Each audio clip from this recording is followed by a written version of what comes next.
presencia de todos ustedes acá esta tarde. Hay múltiples motivos de satisfacción.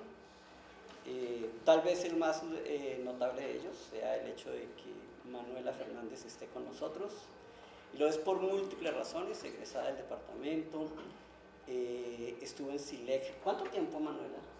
Varios años. Varios años, y fue una de las personas determinantes para que ese grupo se consolidara. Otro motivo de enorme complacencia es el hecho de que este evento sea fruto de una asociación, llamémosla así, con SAGA. Tanto SILEC como SAGA son esfuerzos de los estudiantes del Departamento de Filosofía, el uno un grupo de investigación, el otro una revista, pero siempre liderada por estudiantes y fundamentalmente estudiantes de pregrado. Hay muchas historias que podríamos contar alrededor de cada uno de esos dos grupos, pero lo importante son los hechos, y en verdad quiero expresar un profundo agradecimiento a Manuela por haber decidido hacer este viaje. Ella se doctoró en Filosofía de la Ciencia en la Universidad de Notre Dame y actualmente hace un postdoc en la Universidad de Helsinki. Su carrera académica es notable. Creo que es de esos momentos de veras muy valiosos poder reconocer toda esa trayectoria y agradecerle sinceramente que esté aquí. Sabemos no solamente por sentirse comprometida académicamente, sino afectivamente, con muchos años de un pasado que es brillante y que muchos reconocemos. Gracias, Manuela, y no sé si nuestro socio en SAGA. No, pues agradecerles a todos por venir.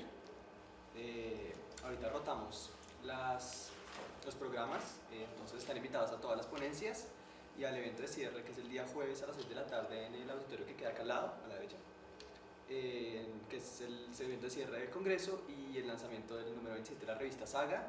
Tendremos una conferencia del profesor Carlos Cardona y espero que disfruten esta conferencia y todas las del congreso. Gracias por venir. Entonces vamos a dejar a Manuela con su conferencia. Gracias. Bueno, buenas tardes a todos y gracias por venir. Como Porfirio ya dijo, mi nombre es Manuela Fernández, yo soy egresada del Departamento de Filosofía de la Universidad Nacional y estuve en uno de los primeros grupos de SILEC cuando SILEC se formó. No sé qué año fue eso, en el 2004 o así. Algo así. Cuando SILEC se formó se llamaba CIFLO. Y era en verdad un grupo de investigación para el estudio de la filosofía de la lógica. Y era, creo que 2 grupos tal vez, y teníamos un grupo de filosofía de lógica para consistente, y Carlos Garzón tenía un grupo de Peirce. Creo que todavía siguen esas. Sí, es una evolución. Pero bueno, para mí es un gran honor estar aquí hoy y poder compartirles un poco de mi trabajo. Yo me doctoré en mayo del año pasado y ahora estoy haciendo un postdoctorado en la Universidad de Helsinki en un centro de investigación en la filosofía de las ciencias sociales. Bueno, pues es para mí muy chévere volver y poder presentar mi trabajo acá. Lo que les voy a presentar hoy es un proyecto de investigación que estoy llevando a cabo con Daniel Fernández, que es mi hermano, también egresado de la universidad. Él es químico y en este momento no está con nosotros porque está en Tarragona haciendo un proyecto de investigación en el Instituto Catalán de Investigación Química, y él, además de ser químico, es programador. Entonces, cuando les explique un poco lo que les voy a presentar, van a entender por qué lo estamos haciendo juntos. Es un proyecto en epistemología social. La epistemología social es una rama de la epistemología que ha venido desarrollándose bastante, digamos, en la filosofía anglosajona por los últimos, no sé, 30 años o así. Y en particular, nosotros estamos interesados en estudiar la organización social de la ciencia. Un problema en particular, que es el problema de la división de la labor cognitiva. Entonces voy a empezar explicándoles cuál es este problema. El problema fue, digamos, traído a colación por Kuhn por primera vez en La Tensión Esencial, en el 77, y lo que él dijo es que hay una tensión entre la racionalidad individual y la racionalidad colectiva. Según los estándares de la racionalidad individual, cuando un científico tiene que decidir qué tipo de línea de investigación quiere llevar a cabo, pues digamos, los estándares de la racionalidad individual le dicen que tiene que escoger la línea de investigación o la aproximación investigativa que es más promisoria, o sea, que tiene más ventajas en ese momento. El problema es que si todos los científicos individualmente toman esa decisión, cuando vemos la racionalidad colectiva, pues esta distribución no es óptima, porque todos los científicos individualmente decidieron dedicarse a una sola línea de investigación y dejaron otras posibilidades sin estudiar. Entonces hay esta tensión. Para la división de la racionalidad, para la racionalidad colectiva, es más óptimo dividir la labor, pero para la racionalidad individual tiene más sentido escoger la línea de investigación que es más promisoria. Los epistemólogos sociales han trabajado este tema ya por varios años. Los primeros modelos sobre la división de la labor cognitiva eran modelos sobre la teoría de elección racional, como por ejemplo en teoría de juegos. Y el objetivo de estos modelos era mostrar que los intereses no epistémicos de los científicos pueden contribuir a una división de la labor cognitiva, a una mejor división de la labor cognitiva. Y estos son, sin más, algunos de los filósofos que han trabajado en esto. Philip Kitcher tal vez es el más famoso. Y la idea es mostrar que cuando los científicos toman estas decisiones individuales, no solamente están teniendo en cuenta estos motivos epistémicos, o sea, el querer buscar la verdad o hacer un descubrimiento científico particular, etc., sino que también quieren otras cosas, tienen otras metas no epistémicas, como por ejemplo ganar crédito en la comunidad, ganarse el premio Nobel, bueno, pueden ser varias cosas. Y que cuando en efecto tienen esos intereses no epistémicos, se logra una mejor distribución. Porque entonces el científico va a decir, no, yo no voy a hacer, va a tener en cuenta lo que los demás están haciendo. Yo no me voy a ir por la línea de investigación que todos los demás están llevando a cabo, porque yo me quiero ganar el premio Nobel y quiero hacer algo muy innovador que nadie más esté haciendo, entonces voy a irme por otra línea de investigación. Entonces se distribuye mejor la labor. Estos modelos tienen algunos problemas. Se ha dicho que, bueno, en primer lugar asumen que los científicos tienen información perfecta acerca tanto de la distribución de los agentes, o sea, los científicos saben lo que los otros científicos están haciendo y además saben qué tan promisorias son las aproximaciones que hay disponibles. Y pues obviamente en la realidad esto no es así, los científicos no tienen información perfecta, entonces pues han sido criticados por eso. Y además la explicación que dan este tipo de modelos es una explicación que apela a la mano invisible, pero no explica el mecanismo de la mano invisible, sino que simplemente lo asume. Lo que hacen los modelos es mostrar cómo los científicos toman decisiones muy particulares en estos casos, y el orden o la división óptima se genera a nivel colectivo de manera no intencional, o sea, como a través de una mano invisible, pero no muestran cómo se genera, simplemente se asume que se genera. Este es otro de los motivos por los cuales han sido criticados. Esto, digamos, estos modelos basados en teoría de juegos y teoría de la elección racional se empezaron a construir en los 90 y desde hace, yo creo que menos de 10 años, los epistemólogos sociales han empezado a utilizar otro tipo de modelos tratando de superar estas problemáticas. Y uno de los modelos que han utilizado son estos nuevos modelos basados en agentes. Los modelos basados en agentes son simulaciones, son modelos basados en simulaciones a computador. Esto quiere decir que están programados en un software particular y tienen un código particular en el computador. Son modelos numéricos no analíticos. Los modelos de teoría de juegos son modelos analíticos, tienen ecuaciones lineales que se pueden resolver haciendo cálculos. Los modelos numéricos no se pueden resolver, sin más se hacen unas aproximaciones numéricas a lo que podría ser una solución a los modelos, a las ecuaciones, perdón. Y el problema es que estas aproximaciones requieren mucha capacidad de cálculo que la mente humana no tiene, y entonces por eso necesitamos computadores que hagan las simulaciones. Claro, son mucho más complejas y entonces buscan capturar dinámicas más complejas. Cada agente se representa explícitamente en el modelo, mientras que en modelos de elección racional y teoría de juegos se tiene un agente homogéneo generalmente que toma una decisión y después eso se toma como la decisión del agregado. En los modelos basados en agentes hay hay muchos agentes que se pueden representar en el modelo. Y hay diversidad, podemos tener diferentes tipos de agentes. Y los comportamientos se generan a partir de la interacción directa en el modelo. O sea, lo que uno hace es programar los agentes en el modelo y después pone a correr la simulación y ve qué pasa entre ellos. Pero eso uno no lo sabe de antemano. Precisamente es lo que la simulación está dando como resultado. Y sin más, quería darles un ejemplo. Este es un modelo, uno de los primeros modelos basados en agentes, que es el modelo de Schelling. Schelling quería modelar cómo se crea segregación en las ciudades. Entonces lo que él dice es, él programa a los agentes sin que los agentes tengan ningún tipo de comportamiento, digamos, racista, por ejemplo, pero dadas unas condiciones mínimas, mira cómo la interacción de los agentes en el modelo lleva a que se segreguen en la ciudad. Entonces se crean poblaciones, por ejemplo, de diferentes etnias en las ciudades. Y este es uno de los primeros modelos basados en agentes. Y hoy les quiero hablar del modelo del terreno epistémico, que voy a llamar ELM por sus siglas en inglés. Este es un modelo que crearon Michael Weisberg y Ryan Muldoon en el 2009, en este artículo que salió en Philosophy of Science. Y bueno, hoy les voy a contar un poco acerca del modelo, pero tengo dos objetivos particulares. El primero es mostrarles que los resultados de este modelo son robustos, y esto se puede entender como un argumento a favor de la validez interna de este modelo. Y el segundo es mostrarle que estos resultados no son significativos, y esto se puede entender como un argumento cuestionando la validez externa de este modelo. Y esta es la estructura de la ponencia. Primero les voy a contar un poco en qué consiste el modelo del terreno epistémico, les voy a explicar por qué creemos que las simulaciones son robustas, luego voy a presentar una objeción, voy a discutir los resultados de mi objeción y finalmente voy a darles una conclusión.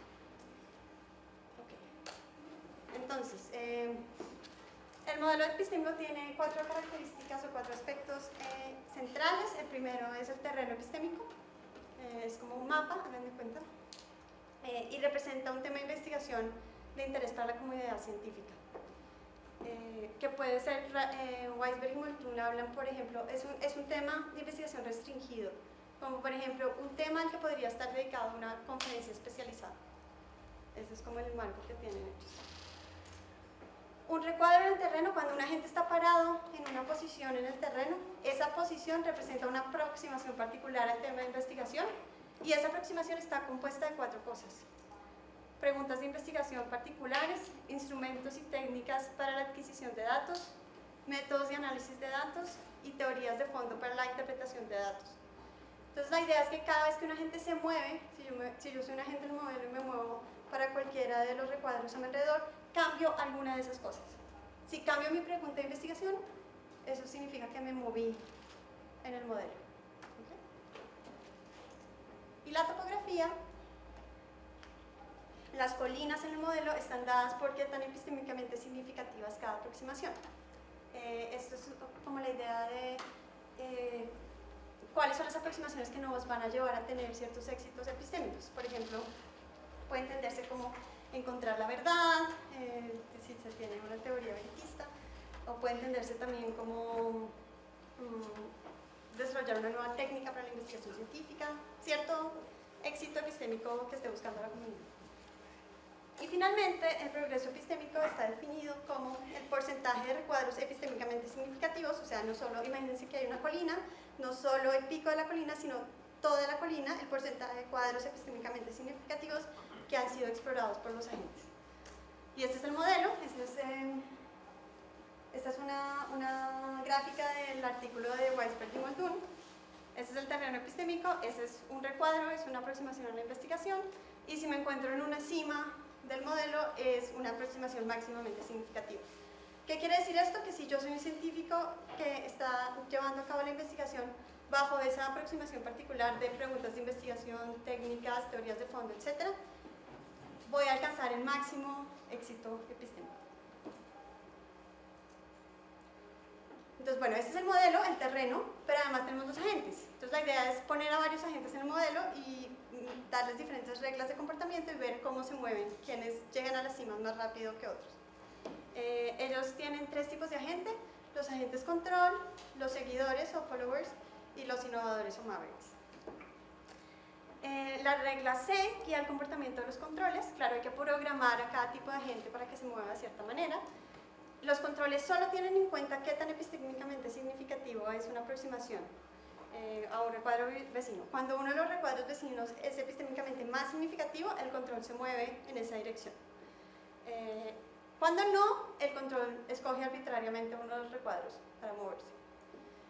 Y este es un diagrama del código, pues como les había dicho antes, estos son simulaciones a computador, entonces tienen que estar programados en un software determinado, en un lenguaje de programación determinado, y este es, sin más, un diagrama del código. No me voy a detener acá, pero si tienen preguntas acerca de esto, podemos verlas después. Entonces tenemos la regla de los controles, esta es la regla de los seguidores. Los seguidores se mueven a recuadros previamente explorados por otros agentes. Esta es la idea. Los seguidores son científicos que en términos cuñanos serían como ciencia normal. Entonces son los que están trabajando en su investigación y les dicen, pueden pensar por ejemplo en los estudiantes de ciencias que el profesor les dice qué es lo que tienen que hacer y ellos llevan la investigación a cabo como el profesor les dice, y sin más están en una zona, digamos, segura de investigación. Y la regla dice que los seguidores evalúan si alguno de los recuadros en vecindad ha sido explorado y privilegian los recuadros que ya han sido explorados. Les gusta, se mueven hacia recuadros que ya han sido explorados. Y evalúan si los recuadros previamente explorados son epistémicamente más o igualmente significativos, y cuando encuentran que son más o epistémicamente significativos se mueven hacia allá.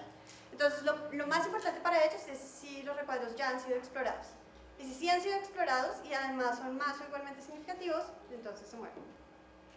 Y este es el diagrama del código. Como pueden ver, es mucho más complejo que el diagrama de los controles porque están jugando con dos variables, ¿no? Están jugando con la variable de cuál aproximación es más epistémicamente significativa y si el recuadro ha sido explorado ya o no. Y finalmente la regla I guía a los innovadores. A diferencia de los seguidores, los agentes innovadores tienden a buscar recuadros que no han sido previamente explorados, entonces estos son como los científicos pioneros de la investigación, los que quieren descubrir nuevo terreno. Y la regla I, la idea es que evalúan si los recuadros en su vecindad son más significativos o no, y luego evalúan si ya han sido explorados o no, y cuando ven que no han sido explorados se mueven para allá. Y este es el diagrama. Y estos son los resultados de las simulaciones de Weisberg y Muldoon. Ellos hicieron, pues corren las simulaciones, por ejemplo, corren las simulaciones con los controles por 50.000 ciclos. Eso quiere decir que los agentes, cada vez los agentes se mueven 50.000 veces. Y juegan con el número de agentes. Entonces primero ponen a 10 agentes en el terreno y los hacen mover 50.000 veces a ver qué hacen. Y después ponen 20, y después ponen 30. Y bueno, corren cada una de estas simulaciones 100 veces. Es un trabajo constante de ver cuál es el resultado de las simulaciones. Y hacen cosas similares con los seguidores y los innovadores. Y como pueden ver, el resultado es que los resultados se dan en términos del progreso epistémico. Entonces, ¿cuál es el porcentaje de zonas significativas que han explorado los agentes en el terreno? Los innovadores, como es de esperarse, son los que hacen más progreso epistémico. Los controles hacen un poquito de progreso epistémico y los seguidores casi no hacen progreso epistémico. Los que están buscando hacer lo que los otros han hecho no hacen casi progreso epistémico. Ok, entonces voy a pasar al punto de la replicación y de la robustez del modelo.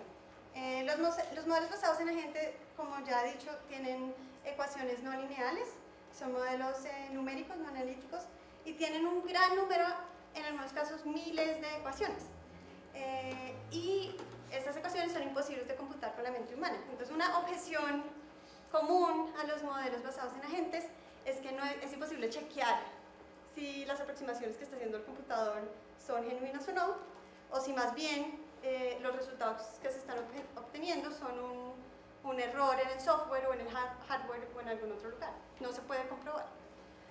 Muldoon dio una respuesta a esta objeción, dijo que hay formas indirectas de comprobar si el modelo es válido o no, si los resultados son confiables o no. Y en particular él dice que errores en el software de los modelos basados en agentes son detectables al programar en otros lenguajes de programación. Entonces, si yo estoy programando en, no sé, en Python, por ejemplo, un modelo basado en agentes, y obtengo ciertos resultados, y alguien más decide replicar mi modelo en C++, otro lenguaje de programación distinto, y nos dan los mismos resultados, eso quiere decir que no había nada en el software de Python o nada en el software de C++ que estuviera influyendo, qué estaba pasando con los resultados. Entonces, eso fue lo que decidimos hacer nosotros. El lenguaje de programación o el software que se utilizó para el modelo inicial es NetLogo. Este es un programa intérprete, no es un código base, no es un lenguaje base de programación. Pero digamos, es un programa muy útil porque permite codificar fácilmente modelos basados en agentes. Está hecho para programar modelos basados en agentes. Nosotros, para probar la validez interna del modelo y siguiendo la propuesta de Muldoon, reprogramamos el modelo en otro lenguaje que es FreePascal, que es un lenguaje de programación base. Y bueno, digamos, escogimos FreePascal porque mi hermano, porque Daniel ha trabajado mucho con ese lenguaje, pero igual se podría hacer en Python o en C++ o en algún otro lenguaje. Hay dos diferencias claves que necesito que tengan en cuenta entre el modelo original y nuestro modelo. Nuestro modelo lo llamamos LMP por Pascal, para que distingan. En NetLogo los agentes tienen una dirección de movimiento predeterminada, no en nuestro modelo. Entonces cuando los agentes se mueven en NetLogo, siempre se mueven para adelante. O sea, el primer movimiento siempre es para adelante y después se evalúa la vecindad. Nosotros no tenemos que hacer eso, podemos empezar a evaluar desde el lugar de donde empiezan los agentes.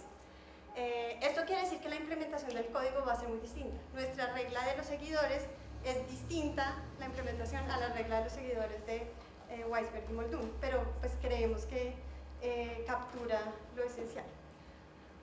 Y lo segundo es que el generador de números aleatorios es distinto. El generador de números aleatorios se usa en varios momentos en el modelo. Para comenzar, todos los agentes comienzan en zonas planas del modelo y se distribuyen aleatoriamente. Y para eso se necesita un generador de números aleatorios.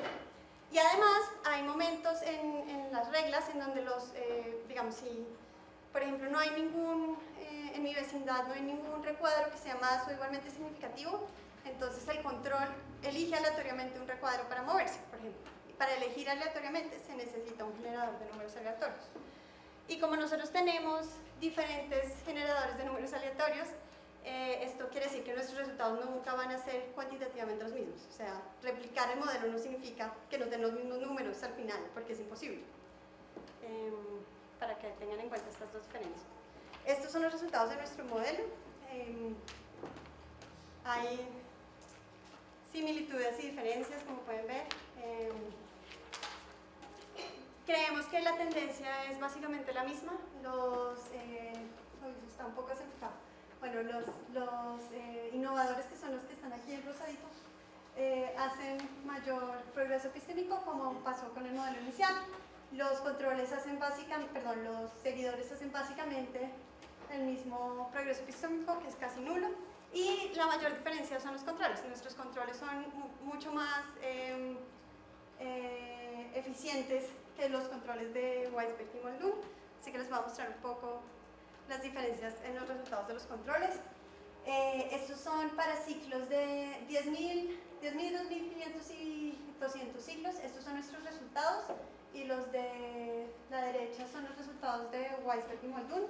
Y aunque las diferencias parecen significativas en los resultados anteriores, aquí podemos ver que las tendencias son muy similares. Nuestros controles, como pueden ver,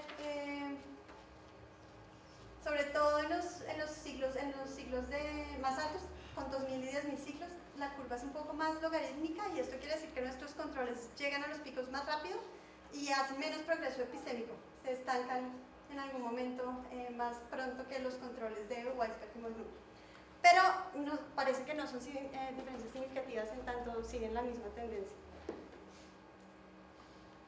Ok, entonces ese era el argumento a favor de la robustez del modelo, la validez validez interna del modelo, usamos otro lenguaje, llegamos a resultados más o menos similares.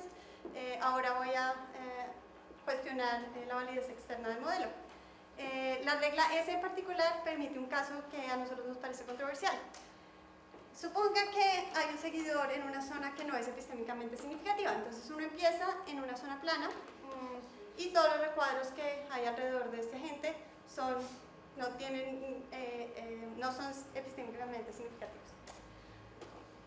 Dado que no hay recuadros epistémicamente significativos, el agente sin más escoge uno aleatoriamente y se mueve hacia él. Ahora, asumamos que cuando se mueve, de nuevo, sigue en una zona plana en donde no hay nada epistémicamente significativo a su alrededor. ¿Qué quiere decir eso? Que su nueva vecindad va a quedar de esa forma. Entonces, en el siguiente ciclo, la siguiente movida, el seguidor identifica el único recuadro que ya ha sido previamente explorado. ¿Que cuál es? Pues donde él había estado antes, donde había empezado. Como el recuadro es igualmente significativo a su actual posición, retorna a este. Entonces, esta es una parte de la implementación de la regla original de Weisberg y Muldoon, de la regla de los seguidores, que hace que los seguidores se estanquen muy fácilmente. Porque si empiezan en zonas planas, es muy fácil que se queden yendo y viniendo a los recuadros que ellos mismos ya han explorado. Y este es un caso que se genera en particular por la implementación que ellos hacen de la regla S. Debido a que los seguidores aceptan moverse a recuadros que son tanto mayor como igualmente significativos al recuadro en el que están. Entonces, si recuerdan cuando les hablé de cómo era la regla S, pues los seguidores miran los recuadros a su alrededor, dicen, allá hay un recuadro que ya ha sido explorado, y la siguiente pregunta ¿es ese recuadro más o igualmente significativo? Y si la respuesta es sí, se mueven a ese recuadro. ¿Cuál es el truco? Que dice igualmente significativo. Entonces, el igualmente significativo es lo problemático acá porque es lo que está permitiendo que la gente vaya y vuelva a su mismo recuadro. Bueno, entonces terminan siguiéndose a sí mismos. Nosotros creemos que no tiene sentido que los seguidores puedan volver a posiciones que ellos mismos ya han descartado como fallidas. Si yo soy un científico investigando cierto tema de investigación y con cierta aproximación uso cierta técnica, no me da resultado, me muevo a otra y después digo, o sea, nos parece que no tiene sentido que vuelva después, si quiere cambiar su aproximación, que vuelva a la que ya sabe que no resultó. Entonces, por eso creemos que la regla S vuelve a los seguidores innecesariamente ineficientes. Así que proponemos nuevas reglas. Nuestra primera regla alternativa se llama la regla G, en donde si más los seguidores evalúan su vecindad y se mueven solo recuadros que son epistémicamente más significativos. Entonces, claro, el problema era que estaban aceptando moverse a recuadros más o igualmente significativos. Entonces, restringimos esa posibilidad, ya no se pueden mover a recuadros igualmente significativos, sino solo a recuadros más significativos. Y esto evita que vuelvan a su recuadro original. Los seguidores que al final son menos eficientes que los innovadores, lo cual nos parece coherente, y ahora son más eficientes que los controles, y esto nos parece que es coherente. O sea, una de las cosas que nos parecía muy dudosa del modelo desde el comienzo es que los controles fueran más eficientes que los seguidores. Pues los agentes que pueden aprender del trabajo de otros son más eficientes que los que se mueven aleatoriamente por el terreno. Los controles se mueven aleatoriamente por el terreno buscando zonas más epistémicamente significativas. Los seguidores tienen la posibilidad de seguir el trabajo de otros que ya ha dado resultado. Entonces a nosotros nos parece más coherente que los que pueden aprovechar el trabajo de otros que ya ha sido exitoso tengan más éxito epistémico que los que no. Segunda alternativa es la regla N, donde los seguidores se mueven a recuadros más o igualmente significativos, pero nunca regresan al recuadro que ellos ya han explorado. Entonces ponemos otra restricción, digamos, a la regla original. Y de nuevo, tanto G como N evitan que los seguidores vuelvan a su recuadro original. Los seguidores N son aún más eficientes que los seguidores C, pero siguen siendo menos eficientes que los innovadores, lo cual nos parece que tiene sentido. Nosotros creemos que G es empíricamente más adecuada que la regla original, porque los seguidores no retoman aproximaciones fallidas, como ya había explicado. Pero además creemos que N también es empíricamente más adecuada que G, porque los seguidores pueden tener razones para cambiar su aproximación investigativa, incluso si la aproximación es igualmente significativa. Por ejemplo, si un grupo de investigación quiere unir fuerzas con otro equipo de investigación, o si, por ejemplo, un grupo de investigación quiere moverse a una zona igualmente significativa porque considera que esa otra aproximación usa técnicas que son más coherentes con los equipos que hay en el laboratorio o con el tipo de experiencia que tiene el equipo de investigación o cosas así. Hay razones no puramente epistémicas que pueden hacer que un grupo de investigación se mueva a recuadros que son igualmente significativos. Y bueno, ahí solamente estoy haciendo una aclaración que estamos siguiendo a Helen Longino en su noción de que es empíricamente adecuado, y la idea es que el modelo es empíricamente adecuado si el contenido observacional concuerda con los datos observacionales y experimentales disponibles del sistema que quieren modelar. Y voy a volver a esto al final, me voy a pasar por aquí ya. Y estos son nuestros resultados con las reglas alternativas. Entonces, como pueden ver, nuestros seguidores se volvieron mucho más eficientes que los seguidores originales.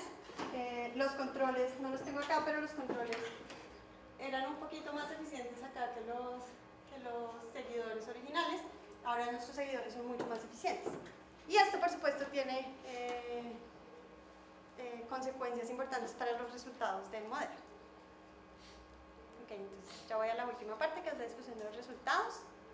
Y lo primero que quiero enfatizar es que los pequeños cambios en la implementación de las reglas afectan significativamente los resultados, como estaba diciendo. El único cambio, por ejemplo, que se hace de la regla original a la regla G es un cambio en un carácter. Entonces, en el código, si uno ve el código es exactamente el mismo, la única diferencia es que se cambia de un mayor igual a un mayor. Es un pequeñísimo cambio en el código. Y ese pequeñísimo cambio en el código hace que los seguidores C sean alrededor de 8 veces más eficientes que sus homólogos. Y bueno, los seguidores N son incluso todavía más eficientes. Tanto los seguidores C como los seguidores N son más eficientes que los agentes de control. Y esta es una diferencia significativa con respecto a los resultados originales. Como les había dicho al comienzo, en los resultados originales los controles son más eficientes que los seguidores. Entonces hay que tener en cuenta que pequeños cambios en la implementación de las reglas llegan a resultados significativamente distintos. Lo segundo es que dadas las distintas implementaciones posibles de las reglas se requieren criterios de decisión. Nosotros comparamos 3 posibles implementaciones de la regla de los seguidores, S, G y N, pero hay muchísimas otras posibles. O sea, ¿cómo se modelan agentes que representen a científicos que buscan aprender de lo que otros científicos ya han hecho? Hay muchas maneras de modelar eso.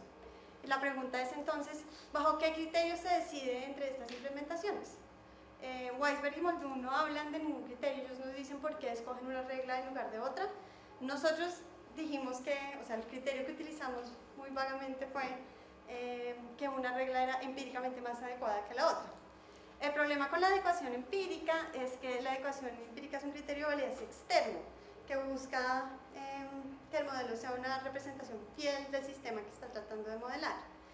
Pero los criterios de validez externa dependen del propósito del modelo. Las simulaciones a computador pueden tener propósitos muy distintos. Uno puede hacer un modelo, una simulación a computador porque tiene propósitos pedagógicos, heurísticos, predictivos, explicativos, etc. Y qué propósito tenga, los criterios que se van a utilizar para escoger la implementación de las reglas va a variar dependiendo de el tipo de propósito. Si uno tiene un propósito meramente pedagógico, o si uno tiene un propósito heurístico, si uno dice, estoy explorando sin más el terreno de posibilidades de la organización de la ciencia de una forma muy abstracta y no necesariamente conectada con la realidad, pues tal vez la validez, la adecuación empírica no es un criterio interesante. Pero nosotros creemos que dado el propósito que tiene el modelo, la adecuación empírica debe ser un criterio central. Como había dicho al comienzo, el propósito central del modelo es investigar la división de la labor cognitiva. El propósito más específico no está claro, o sea, los autores no dicen explícitamente si este es un modelo heurístico o explicativo, predictivo, no dicen, pero dan algunas pistas.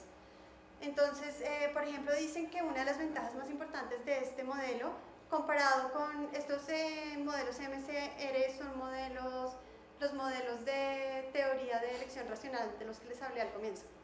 Dice que el modelo de terreno epistémico es mejor que los modelos de elección racional porque representan de forma más realista la situación epistémica actual de los científicos que tienen conocimiento limitado.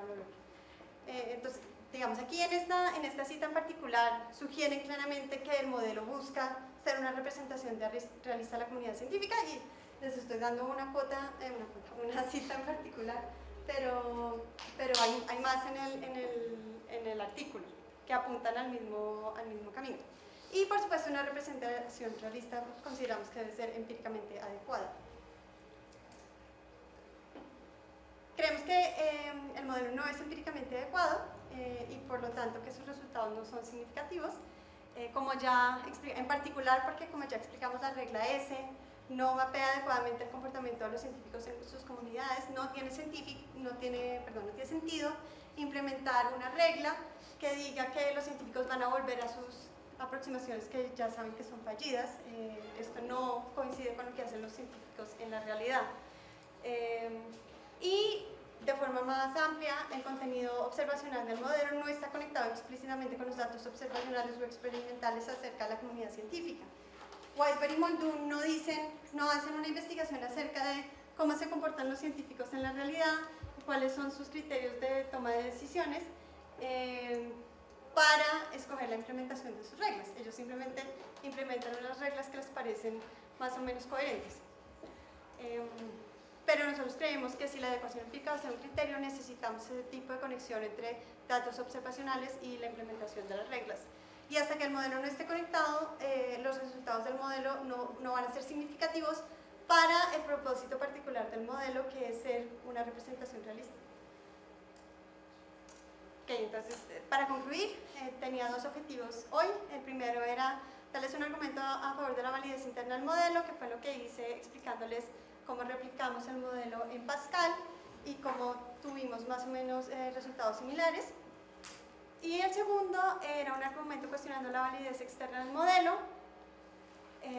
La idea es que pequeños cambios en la implementación de las reglas afectan significativamente los resultados, que se requieren criterios de decisión entre alternativas, que por el propósito del modelo la adecuación empírica debe ser un criterio central, que el modelo no es empíricamente adecuado y que por lo tanto los resultados del modelo no son significativos para su propósito. Y bueno, ya para terminar les voy a contar un poco para dónde vamos. Entonces, en términos de la replicación, hasta ahora hemos replicado solamente poblaciones de agentes del mismo tipo, pero Weisberg y Muldoon también hacen simulaciones de agentes mixtas. Entonces, claro, como el propósito al final es entender un poco mejor la división de la labor epistémica, entonces ellos quieren combinar qué pasa si tenemos muchos seguidores y les ponemos un innovador, cómo se comportan ahora si el innovador se vuelve el líder y todos los seguidores se van detrás, por ejemplo. Aunque pasa si hay muchos innovadores y muy pocos seguidores. Entonces nos falta hacer esa replicación y queremos correr las simulaciones de poblaciones mixtas usando también nuestras reglas alternativas, a ver si los resultados también varían significativamente, como hemos visto en las poblaciones de agentes de un solo tipo. Y lo que acabo de decir, evaluar cómo afectan estos cambios la optimización de la división de la labor cognitiva.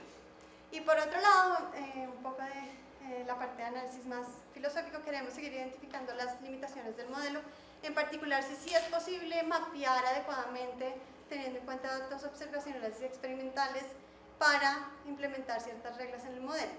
De pronto no, y entonces de pronto lo que pasa es que el propósito del modelo está más allá de sus posibilidades. Entonces esta es una pregunta que todavía tenemos abierta y que queremos responder a futuro. Listo, bueno, muchas gracias.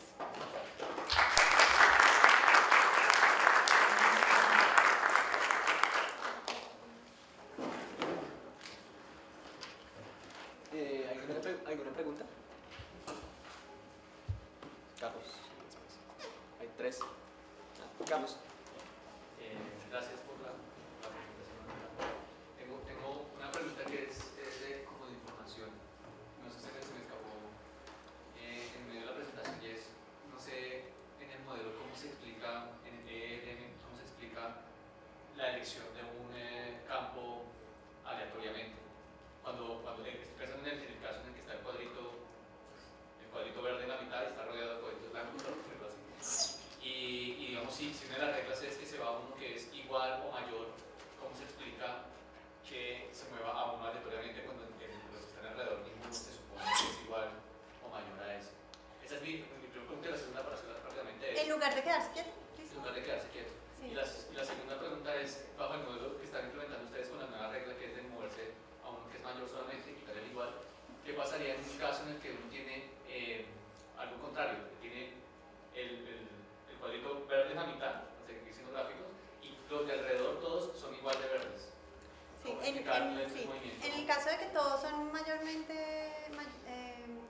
más epistémicamente significativos.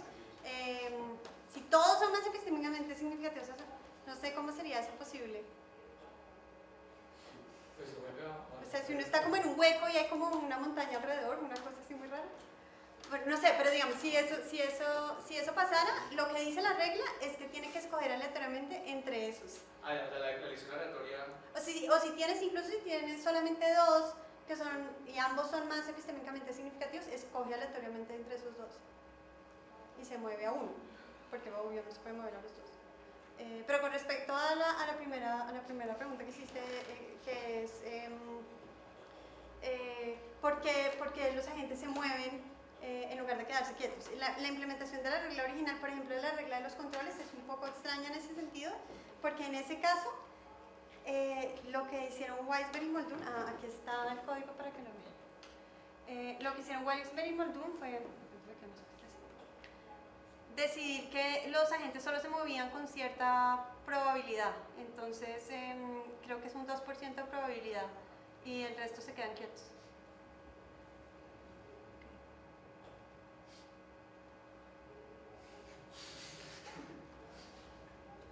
Okay.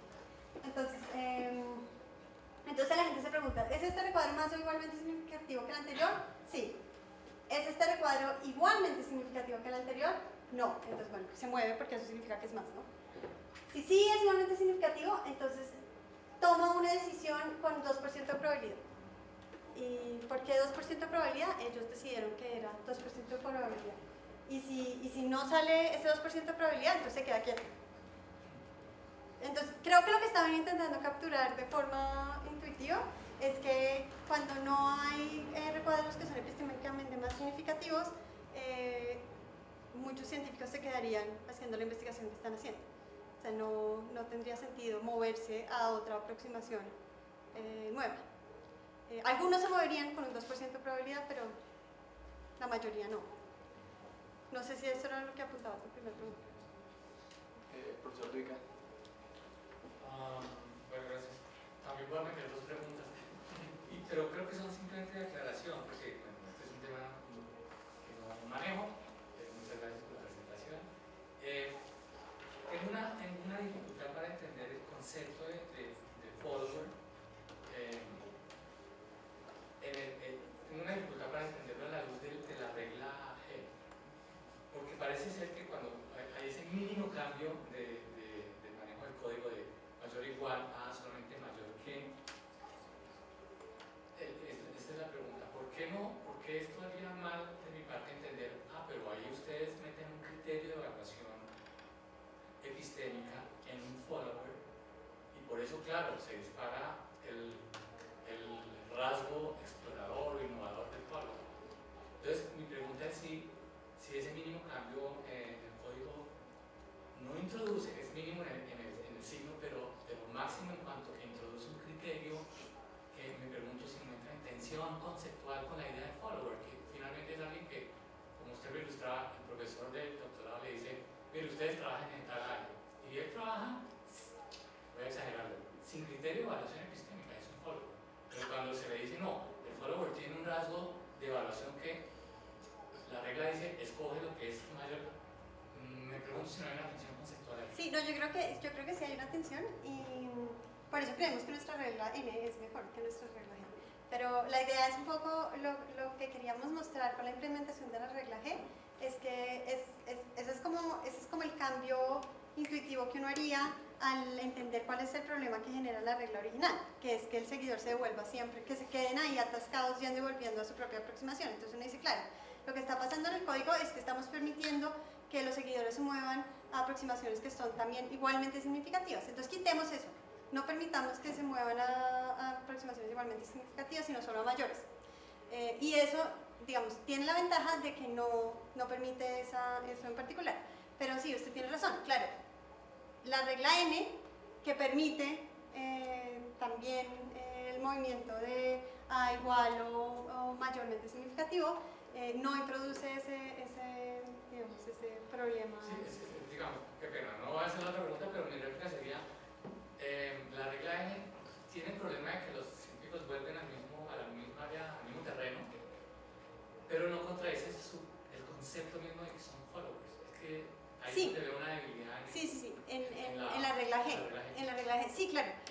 Y también está la pregunta de, bueno, ¿qué es en verdad un follower? Y cómo definimos qué es un follower y cuál es la regla que le corresponde, que creo que es también nuestro punto más meta, creo. Ahí es como, en verdad, nosotros tenemos estas 3 reglas, pero hay muchas otras reglas posibles. Y claro, hay unas que podrían ser más epistémicamente adecuadas que otras. De pronto la regla G, sí, de hecho nosotros creemos que la regla G no es la mejor opción. Pero además ilustra muy bien cómo un cambio muy pequeño tiene cambios muy significativos en los resultados. Pero el punto más meta es como, ¿y cómo escogemos entre todas estas reglas posibles? Alejandro. Sí, yo iba a decir algo parecido a lo que acaba de decir William, pues ahora me parece como más suave. Y era sobre la adecuación empírica de la regla. Como si la sospecha que acabo de comentar William, uno la lleva un poco más allá. Tú decías hace un momento que la situación está en la que está el follower rodeado de, en el caso que yo estaba pensando era que estaba rodeado de zonas planas todos. Sí. ¿Sí? La regla G lo que implicaría es que el follower se queda quieto.